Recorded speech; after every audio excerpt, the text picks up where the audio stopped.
The Yorkist faction used the symbol of the white rose from early in the conflict, but which conflict? We need to know.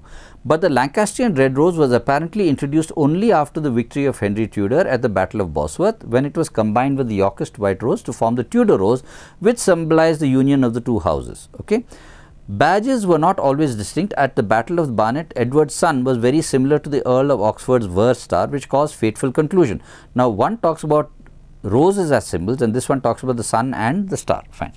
3. Scott based the name on a, which name? We still have to come to a name. Scott based the name on a scene in William Shakespeare's play Henry VI Part 1, set in the gardens of the Temple Church, where a number of noblemen and a lawyer pick red or white roses. Here's roses again, but that means the name has to do something with roses, to show their loyalty to the Lancastrian or Yorkist faction respectively. Then 4.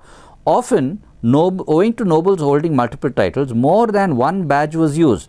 Edward IV, for example, used both his son in splendour as the Earl of March, but also his father's falcon and fetterlock as Duke of York. Now, this business of the son, Edward's son, is referred to again in 2. So that means 2 would actually have to come after 4. Fine. What about 5? The name War of the Roses refers to the heraldic badges associated with the two royal houses, the white rose of York and the red rose of Lancaster, and it came into common use in the 19th century after the publication of Anne of Gelston by Sir Walter Scott. And then you are telling me how Scott got this name. So very clearly 5 and 3 are related.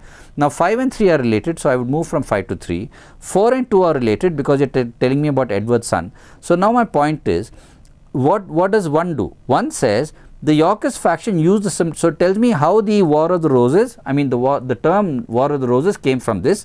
Shakespeare actually, Scott used it from this thing where a number of noblemen pick red or white roses to show their loyalty to this or that faction.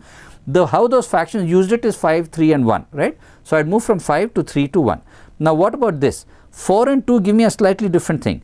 Now, having told you about symbols, then we come to a slightly different focus, which is that it's not as if that only one symbol was used. Sometimes people use more than one symbol, which gets down into 4. So I would discuss this after talking about the importance of symbols and how they came about.